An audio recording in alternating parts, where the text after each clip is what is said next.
Kemenparekraf atau Baparekraf, kemudian Nur Asni Gani Esos MMCCS, selaku praktisi kewirausahaan yang juga dosen Fakultas Ekonomi dan Bisnis Universitas Muhammadiyah Jakarta, serta Muhammad Irsyadul Anam, selaku CEO dan founder Irsyad Cakes dan IF Macaroni yang juga mahasiswa UMJ. Dilaksanakan hari ini via Zoom dan live di Radio El Sinta serta media sosial El Sinta yang akan dipandu oleh Berry Hamzah. Visi generasi kini.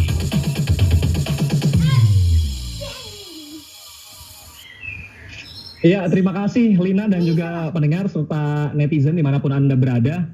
Di siang hari ini hadir lagi Visi Generasi Kini. Setelah 2 pekan yang lalu kita juga hadir, kali ini hadir lagi. Anda bisa dengarkan di Radio Sinta dan juga live streaming di kanal YouTube El Sinta News and Talk, Twitter @Radio Sinta dan juga Facebook fanpage El Sinta News and Talk.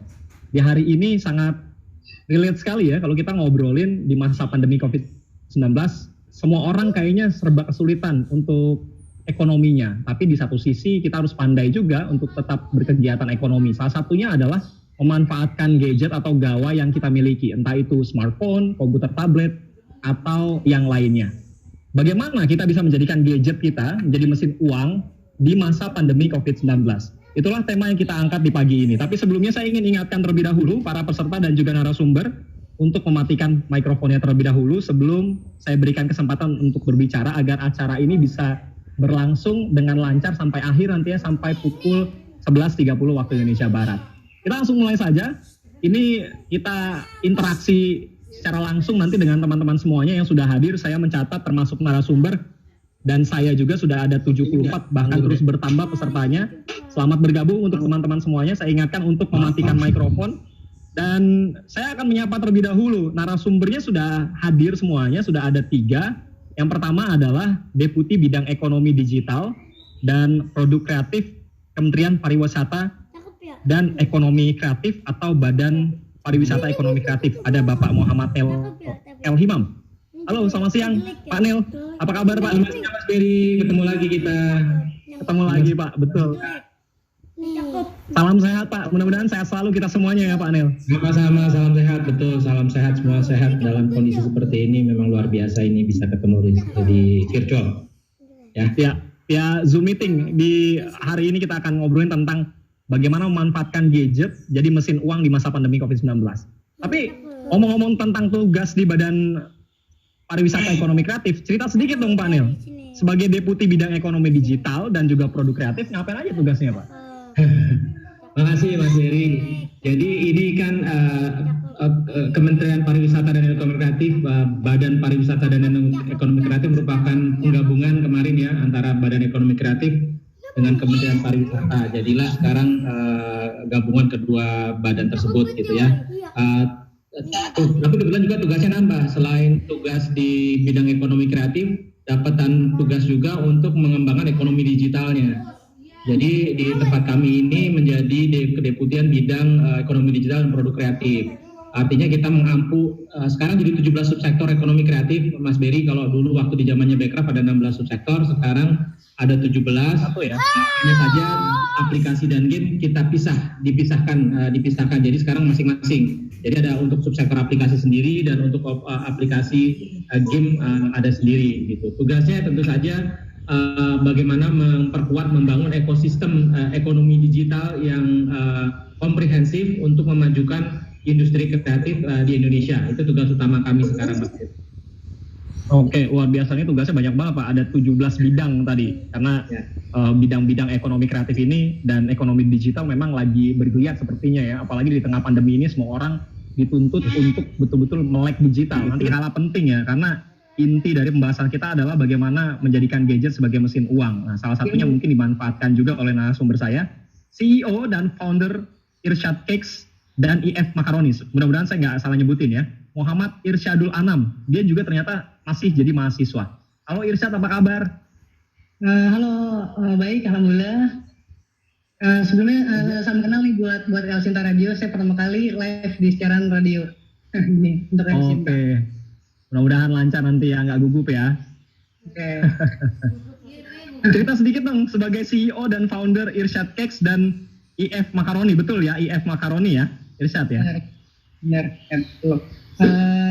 Ya.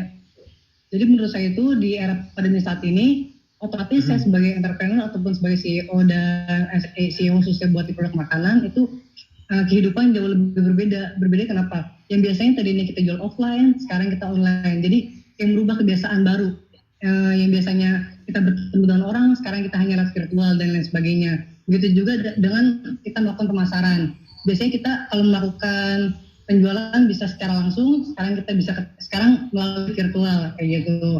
Nah, sebenarnya penting banget untuk kondisi seperti saat ini tuh media sosial sangat berpengaruh banget untuk kepentingan penjualan untuk saat ini di era pandemi seperti saat ini kayak gitu. Karena apa? Karena dengan memanfaatkan media sosial, usaha yang kita punya itu, saya khususnya berjalan, maksudnya agak sedikit berjalan dengan lancar gitu. Karena apa? Karena dengan adanya media sosial, orang yang dari jauh-jauh bisa tahu dengan produk kita seperti itu.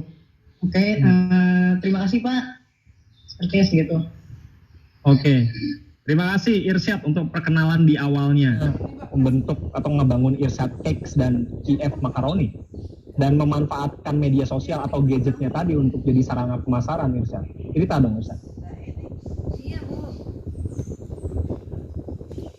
Halo Irsyad, mikrofonnya dimatiin, belum dinyalain sama kamu. Oh, ya. Oke, boleh diceritain sekarang. Nah, sebelumnya emang nama produk saya Irsyad Cake dan KF Macaroni. Saya sebenarnya pegang di bidang jasa dan di bidang produk. Yang produk itu ada tadi ya Irsyad Cakes itu berhubungan dengan kue, produk lain sebagainya, dan jasa itu baking center.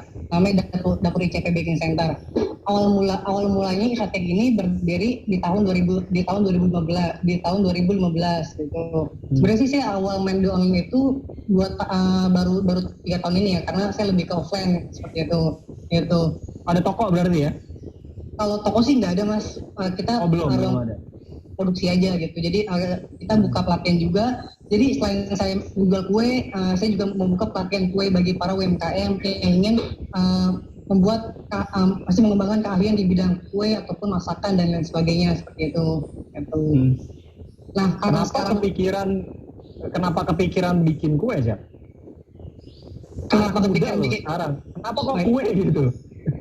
Nah iya, sebenarnya sih basicnya awalnya bukan kue ya. Awalnya itu sebenarnya coklat. Awalnya coklat itu emang saya udah demen bikin coklat itu dari mulai SD Mas.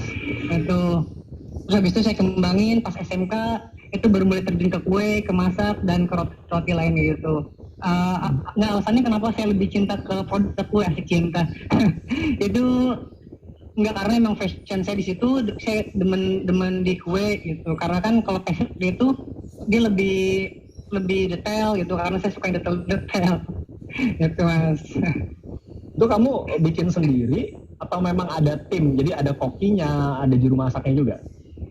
Nah, kalau untuk saat ini, saya kan ini tahun kelima saya buka Irsyad Cakes, maksudnya berdirinya Irsyad Cakes. Ini untuk produksinya secara langsung itu saya sendiri, tapi ada dibantu juga gitu. Misalkan bantu packaging gitu-gitu dan sebagainya.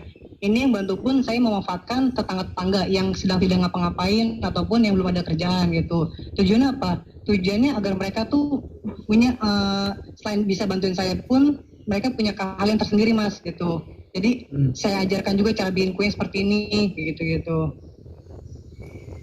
Keren loh, bisa bikin sendiri terus ngebuka lapangan pekerjaan juga ya, sedikit-sedikit buat tetangga-tetangga ya Ustaz ya? Iya, alhamdulillah kayak gitu. Masih muda, kalau boleh tahu usianya berapa sih Irsyad? Sekarang saya usianya 21 tahun Mas. 21 tahun, udah punya usaha sendiri, udah 5 tahun berjalan ya, udah settle ya? Ya alhamdulillah, ya 5 tahun ini, 5 tahun. Luar biasa. Boleh tepuk tangan secara digital buat teman-teman semuanya. Kalau biasanya visi generasi kini hadir di kafe, bisa tepuk tangan rame-rame, tapi sekarang nggak kedengeran mungkin ya. Aplaus buat Irsyad. Tuh ditepuk tanganin sama Pak Neil juga, keren, sama Bu Asri juga sama teman-teman yang lain. Nah, ngomong-ngomong soal ekonomi digital ya, memanfaatkan gadget. Kamu baru mulai kurang lebih sekitar 3 tahun belakangan. Apa yang bikin kamu akhirnya berpikir, ini kayak pemasaran nggak bisa lagi mungkin dari mulut ke mulut atau produk kita dikenal orang biasa-biasa aja. Apa sih yang bikin kamu akhirnya berpikir untuk pakai gadget deh, manfaatin digital deh, digitalisasi ini? Nah ya awalnya sih emang nggak, awalnya tuh saya masih terjun banget di awal-awal itu masih pakai Facebook ya, masih Facebook ya kan, belum ada namanya Instagram belum terlalu yang ngetren sampai saat ini lah. Dan dulu online belum begitu banget ya kan. Saya mikirnya di online itu lebih luas jaringannya itu. Kalau di online itu lebih jelas jaringannya, dan kebetulan saya kan buka kelas online, dan kelas online ini pun sebelum adanya pandemi saya sudah ada kelas online sejak 4 tahun yang lalu gitu. Jadi Wow, keren. begitupun pandemi masuk, jadi udah ada motornya, udah gak heran sih, oh udah bisa mengantisipasinya seperti itu. Gitu. Gue udah duluan gitu ya. Iya, pas banget jadinya. Seperti itu. Nah, kalau untuk pangsa pasarnya, ini kan kalau kita ngomongin sebuah produk, terus kita mau melebarkan sayap ke digital menggunakan gadget, itu kan kita harus tahu juga pangsa pasar yang mau kita sasar. Awalnya, pangsa pasar kamu atau target market kamu, siapa yang akan beli produk kamu itu siapa sih? Kalau pangsa pasar saya kan, saya ada beberapa produk. Yang pertama Irsyad Cakes, itu produk kue, IF Makaroni itu snack, Dimsum Bang Dul itu produk dimsum dan lain sebagainya. Itu saya sih pangsa pasarnya lebih ke anak-anak muda Mas, kalau buat yang dimsum. Tapi kalau buat yang kue itu saya lebih ke ibu-ibu gitu, untuk pangsa target penjualannya. Pengajian gitu ya? Iya gitu, karena kan mikirnya kan mereka buat pengajian, buat arisan seperti itu. Karena kalau dimsum, kalau yang produksi yang dimsum itu atau IF Makaroni, dia buat nyemil gitu, dia lebih ke anak-anak muda. Kalau yang kue lebih ke ibu-ibu seperti itu. Oke, ini teman-teman yang hadir dalam webinar di pagi ini dalam Visi Generasi Kini yang masih jomblo mungkin boleh cari tahu nomor handphonenya Irsyad ya. Pengusaha muda loh, 21 tahun. Ini keren banget. Nah, buat teman-teman yang mau nanya langsung boleh juga buka mikrofonnya, sebutkan namanya siapa, boleh langsung bertanya. Saya buka sesi tanya jawab sekarang. Sudah mendengarkan cerita dari 3 narasumber kita, mungkin nanti Pak Neil mau mengomentari apa yang sudah dilakukan oleh Irsyad. Kalau teman-teman mungkin bertanya-tanya, saya mungkin sudah punya usaha juga, tapi bentuk dukungan pemerintah itu seperti apa sih ke UMKM seperti Irsyad ini, atau mungkin kalau mau jadi lebih besar lagi seperti apa? Ceritain Pak Neil, kalau di Kementerian Pariwisata dan Ekonomi Kreatif untuk kamu rasain apa Syad? Sudah 5 tahun pasti ada naik, ada turun kan ya pendapatan ya. Meyakinkan untuk bisa terus kuat dan terus-terusan akhirnya stabil gimana Syad? Nah tadi kan pertanyaannya gimana biar kiat bagus, benar-benar yakin untuk maju, untuk menjalankan ya kan. Sebenarnya sih kalau dibilang usaha, apalagi kalau udah kayaknya stuck gitu usahanya. Makanya kalau usaha itu emang namanya seorang entrepreneur tuh nggak ada yang bisa tidur pules, pasti ada aja kendala-kendala, lagi naik ada kendala, lagi turun ada kendala. Makanya itu di mana caranya kita untuk mengantisipasinya, entah kita membuat produk yang baru ataupun memodifikasi produk yang baru seperti itu. Kalau dibilang misalkan kayak tadi Bapak kan yang bertanya seorang pekerja, seorang pekerja.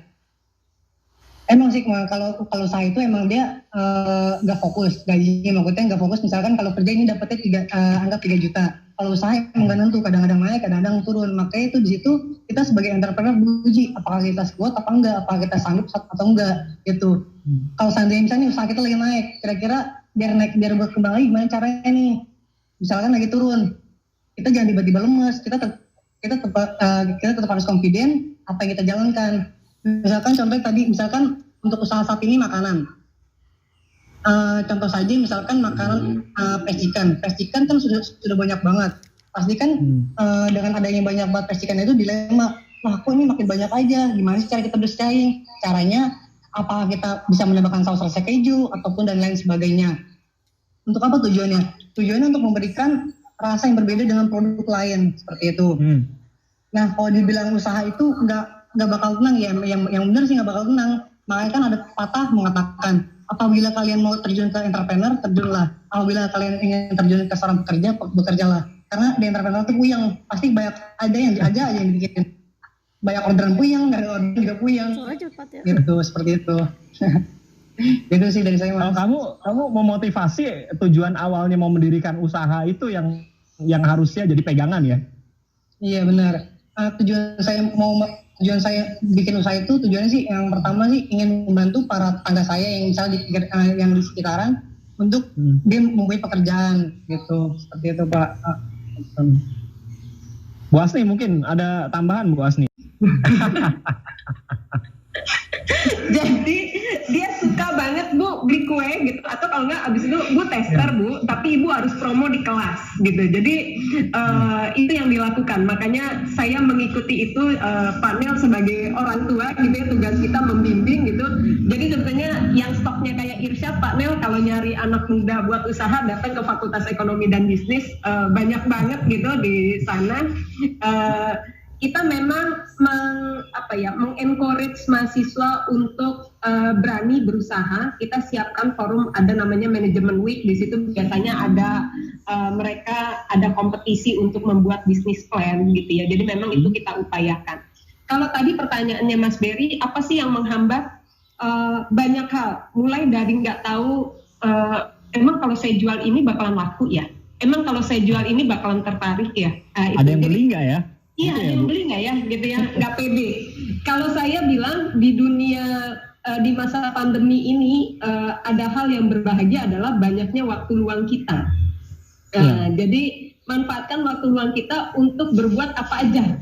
Disinilah saatnya kita punya panggung sendiri gitu, dan kita bisa belajar dari mana aja. Saya terus terang belajar mau bikin getuk. Setelah kemarin saya belajar bikin singkong Thailand gitu ya. Jadi kuncinya di sini kita mau nyoba. Oh ternyata singkong Thailand yang selama ini saya beli gitu, begitu bikin begitu doang gitu ya. Dan tester pertama habis kita bikin, kita upayakan bikin sebanyak-banyaknya dan bagi dengan tetangga sekitar. Begitu enak, wah enak. Open PO mulai kan, berarti udah ada pasar gitu. Nah masalahnya adalah seberapa besar kita ingin berusaha, seberapa besar kita ingin mencari potensi diri kita gitu. Itu jadi mulai dari hobi, lihat kebutuhan sekitar.